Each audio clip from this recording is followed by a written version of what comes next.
जय जिनेंद्र दोस्तों, आज मैं आपको भगवान ऋषभ की जन्म कथा तथा उनके नामकरण की कथा आपको सुनाने जा रहा हूँ। भगवान ऋषभ का जीव सर्वर्थ से देवलोक से श्वाकर नबी कुलकर की जीवन संगनी माता मरुदेवी की पवित्र कुक्षी में अवतरित हुआ। उसी रात्रि में माता मरुदेवी ने 14 महास्वप्न देखे। वे इस प्रकार हैं: ऋषभ, हाथी, सिंह, लक्ष्मी, पुष्पमाला, चंद्र, सूर्य, महेंद्र ध्वज, कुंभ, पद्म सरोवर, क्षीर समुद्र, देव विमान, रत्न राशि, निद्रम अग्नि। स्वप्न दर्शन का भी अपना महत्व है।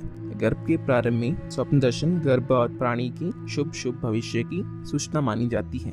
माता मरुदेवी 14 स्वप्न को देखकर हर्ष विभोर हो गई। अज्ञात खुशी में उनका मानस उछलने लगा, रोम रोम पुलकित हो उठा। मरुदेवी माता ने अपने पति नबी कुलकर से कहा, आज मैंने 14 स्वप्न देखे हैं। प्राणनाथ, इन स्वप्नों को देखने के बाद मेरा मन मानस हर्ष विभोर हो उठा है। प्रसन्नता हृदय में अपनी नई समा रही है। विस्मित नबी कुलकर ने पूछा, प्रिय, वे कौन से स्वप्न थे जिनसे तुम्हारा हर्ष विभोर हुआ है? बताओ तो। मरुदेवी माता ने एक बार अपना स्वप्न में देखे दृश्य गिनाए। स्वप्नों को सुनकर नबी कुलकर चकित हो उठे। नबी कोई स्वप्न वेता नहीं थे, पर प्रत्युत्पन्न मति से उन्होंने कहा, स्वप्न क्या है? प्राण मात्र की उज्ज्वल भविष्य की सूचना है। लगता है जल्दी हमारी चिंता समाप्त होगी, जनपद की समस्या सुलझेगी। कोई ऐसा भुवन भास्कर तुम्हारे गर्भ में आया है जिससे सारा विश्व आलोकित हो उठा। गर्भ काल पूरा होने पर चैत्र कृष्ण अष्टमी की मध्य रात्रि में माता मरुदेवी ने एक पुत्र तथा एक पुत्री को युगल रूप में जन्म दिया। भगवान का जन्म पर समूच विश्व पुलकित हो उठा।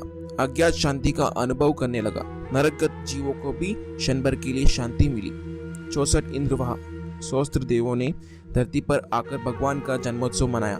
इतनी बड़ी संख्या में देवों को देखकर आसपास के योगलिक इकट्ठा हो उठे। उत्सव विधि से अपरिचित होते हुए भी देखा देखी सभी ने मिलकर जन्मोत्सव मनाया। इस अविस्मरणीय काल में सबसे पहले जन्मोत्सव भगवान ऋषभ देव का ही माना गया है। जन्मोत्सव मनाने की विधि वहीं से प्रारंभ हुई थी। भगवान ऋषभ का नामकरण। भगवान ऋषभ के नामकरण के उत्सव पर बड़ी संख्या में युगलिक इकट्ठा हुए। उस युग की यह पहली घटना थी कि किसी के नामकरण पर इतने लोग इकट्ठा हुए हो। बालक का क्या नाम रखा जाए, इस संबंध में बोलते हुए नबी कुलकर ने कहा, जब यह गर्भ में आया था तब इसकी माता को 14 स्वप्न दिखाए गए थे। उनमें पहला स्वप्न ऋषभ का था। बच्चे का औरु प्रदेश में भी ऋषभ का चिन्ह है, अतः मेरी दृष्टि में यह बालक का नाम ऋषभ कुमार रखा जाए। उपस्थित सभी युगलों का यह नाम उचित लगा। सभी ने बालक को इसी नाम से पुकारा। पुत्री का नाम दिया। दिगंबर अमानय में नामकरण के बारे में भिन्न मत है। महापुराण के अनुसार 11वें दिन इंद्र ने स्वयं आकर नामकरण विधि लोगों को बताई। इंद्र को आया देखकर काफी युगल इकट्ठा हुए। इंद्र ने लोगों से कहा, यह बालक आगे चलकर धन रूपी अमृत की वर्षा करेगा, अतः बालक का नाम ऋषभ कुमार रखता है। इंद्र की बात का समर्थन करते हुए सभी युगलों ने बालक को ऋषभ कुमार कहकर पुकारा। भगवान ऋषभ की वंश उत्पत्ति। भगवान ऋषभ के समय कोई वंश या जाति नहीं था। ऋषभ कुमार जब 1 वर्ष के हुए तब एक दिन अपने पिता की गोद में बाल क्रीड़ा कर रहे थे। इतने में इंद्र एक थाल में विभिन्न खाद्य वस्तुएं आदि सजाकर बालक ऋषभ के समक्ष उपस्थित हुए।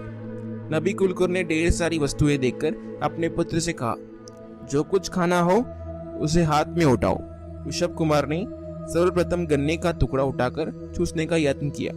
बालक ऋषभ के इस प्रयत्न को ध्यान में रखकर इंद्र ने घोषणा की, बालक ऋषभ कुमार को इक्ष्वाकु प्रिय है, अतः आगे इस वंश का नाम इक्ष्वाकु वंश होगा। इक्ष्वाकु वंश की स्थापना के साथ ही वंश परंपरा स्थापित हुई।